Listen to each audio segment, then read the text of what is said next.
main characters start to suspect that the religious people are dead wrong about what's really going on. So there's a lot of opportunity for non-religious people to come away from this feeling very smug, and I think it's a simple scientific explanation of those stuff. And that's sort of where we are a little bit at the end of this book.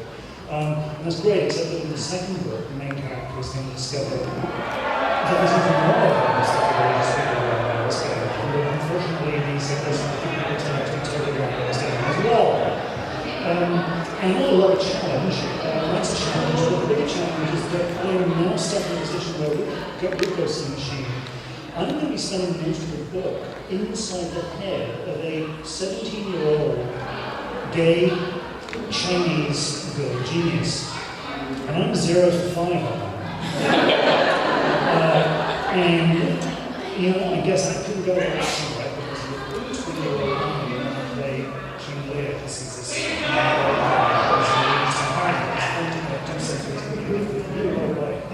Yep, I'm doing that. So it's a challenge, and getting inside somebody else's head is really, that's great, that's what I'm doing. How about you, Denise? Well, as Alex said, I write multiple genres. So my next book coming out is actually my romance mystery series. But I have actually finished my entire first few series of 47 North, and the third novel just came out last week. And then I have a short story coming out in the series in January that I'm really excited for readers to read. The two characters in the first book, it's written first person from the female point of view. So a lot of characters a lot of readers were really confused as to why the male character was so mean and hateful to Ellie. And so this is a prequel to the first book, and so readers are going to get an opportunity to see why he acted that way and kind of tell Colin's side of the story. So I'm excited about that. Denise, I have to prompt you. What's the name of that short story? I'm sorry. It's called This Is Your Destiny. Alright, I guess, it's hard to choose. I'm finishing a series and I'm starting a series. So, this series is about a girl who sneaks into hell to save the soul of her best friend who's committed suicide. It's really a lot lighter and more hopeful than it sounds. But over the course of 3 books, she falls into the side of the shadow and sort of essentially humans sort of following these people in the afterlife.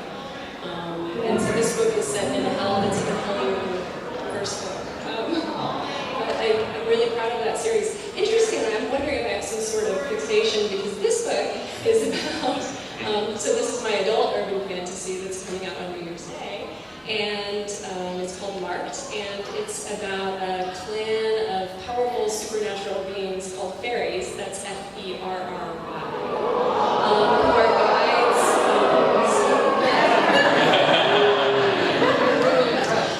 who are guides, for recently departed souls. They guide them to heaven or hell. But it's all set in the real world, except the real world is 100 years in the future, post-environmental disaster, and it's set in Boston, which is now Canal City, a chaotic Canal City.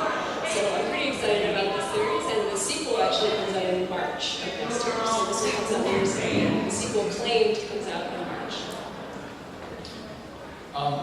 I have 4 books coming out, and I can't tell you about any of them because they haven't been announced yet. Just out of curiosity, how many people have read Artful? Excellent. Okay, I will tell you about Artful. I was reading Oliver Twist. I don't know why, I just was. And I'm reading about Fagin, and I start to notice some things about Fagin. He dresses in very concealing clothing. He always comes out only at night and not during the day. He never eats anything. He never drinks anything. Bill Sykes makes a point of saying that he never drinks anything, buys him a drink in a pub, which Fagin then proceeds to not drink. And at one point, Fagin is described as having no teeth except for a pair of fangs, like a dog's. And I'm reading all this and I went, holy crap! Fagin's a vampire! He has to be, with all of that. We must have somebody hunt him. Who's it going to be? Oliver Twist? No freaking way. Oliver, whenever he gets into a situation, cries. Or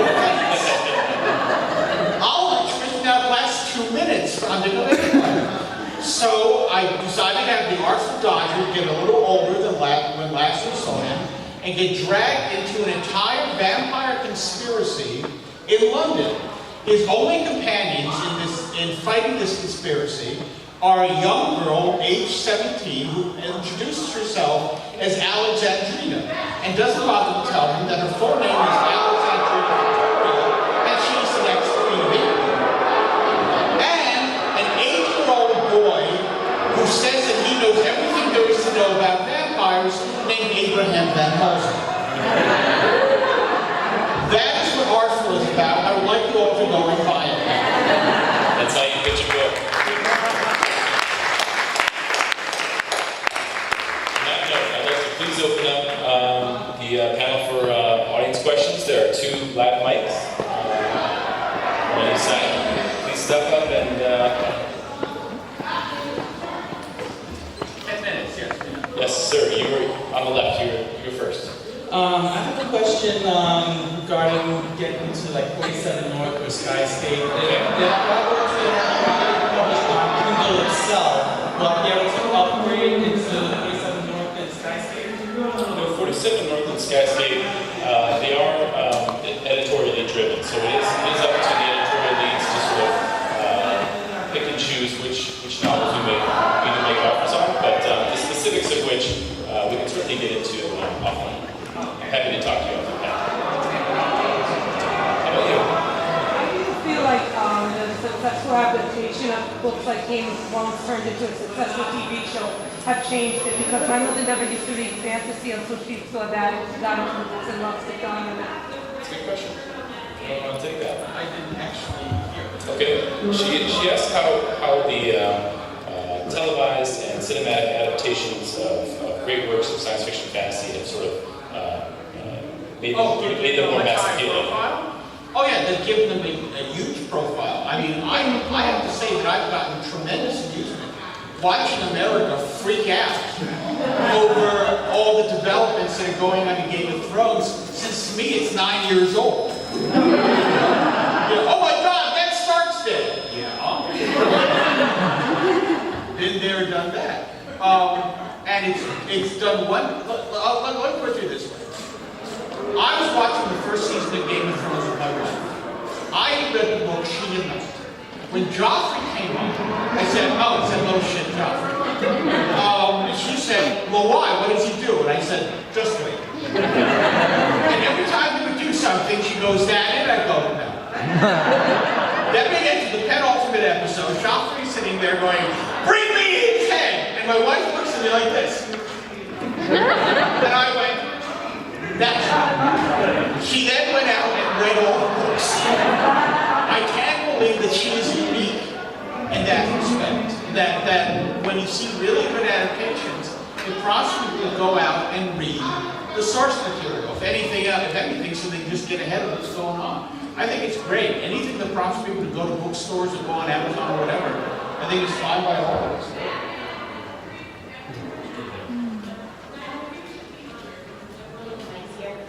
As a vanguard publisher and a very nimble, reactionary publisher, what has your experience been? How have you adapted to brick and mortars going away and the new connection with fans? I mean, what have been your experiences with that as writers and as publishers?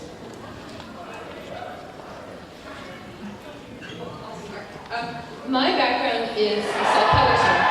I self-published 3 years ago.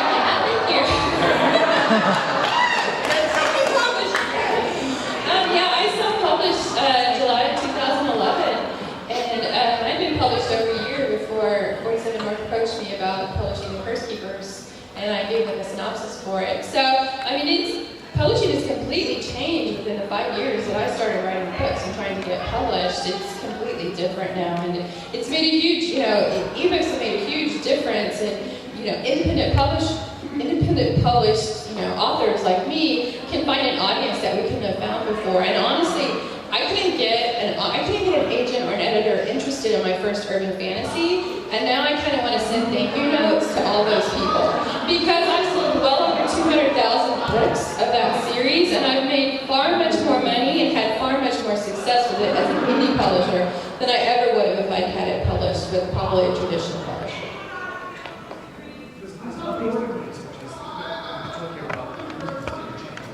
That's really interesting. But sometimes this is neat. But there's some parallels there, which is really interesting, which I'm seeing right now with the fighting's going on, is that it used to be the case that some engineer about 10 years ago, where books got publicity was somebody in the New York Times or places like that, or the local newspaper. I used to do this, write reviews of books, and I write 20 or 30 reviews of books a year and get published. All in my town would read my reviews and hopefully not take too seriously what my reaction was indigestion update had been to that particular book. And that was the way that, and that was a bit of word of mouth that got around and stuff like that, and it was advertising. Now you've got this entirely separate phenomenon, which is online reviewing. And I think dozens of reviews of this book go up just in days from ordinary readers. There's just people buying a book and reacting to it and saying what they think to ordinary readers. And that totally changes the entire ecology of reading because people talk to each other online all day like messengers. Real revolution. Sorry, we got time for one more question. Sir? Yeah, this one was delivered to Martha. You mentioned your first attempt at writing was the fantasy, and then you went into the military type writing. I just want to know what your experience as far as your research or your background or something that made you writing in that genre. It wasn't my first attempt at writing per se. Like I've got a couple of novels sitting in a filing cabinet somewhere that nobody's ever going to see because what we call trunk novels is the stuff that you read or you write it when you start getting into your head. Hey, I can write a novel. So you write the novel and you read through the novel and you finish it and you go, this is great. This should get published. And then you write your second novel and then you write your third novel and then you look back at the first novel and you go, I'm so glad this didn't get published. But why I wrote military science fiction was it was kind of the thing, like I saw a market for it because like John Scalzi with his Old Man's War, he wrote that specifically because he saw that the military SF was a good seller at the time. So I knew it was a good market with a lot of readers, and military SF readers that tend to be pretty loyal, like pretty fanatic about certain fanatics again, David Weber and Scalzi and whatever. But so I wrote this basically, A, because I like reading military SF and I thought it would be fun to write, and B, because I wanted to have like a vehicle to work in my own like military experiences, just for the like sensory details. So I thought I could write a decent military science fiction novel. That's why I picked that on. Thank you everyone for your great questions. Let's give a round of applause.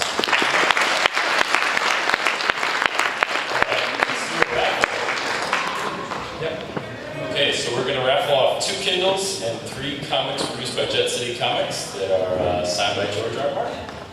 Why don't we start, who do you want to start with, Justin? Let's start with the 2 Kindles. Peter, you want to pick a winner?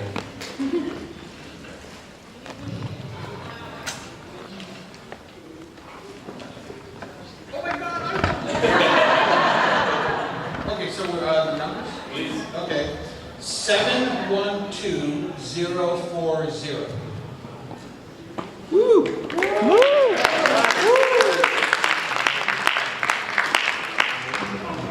Any other Kindle?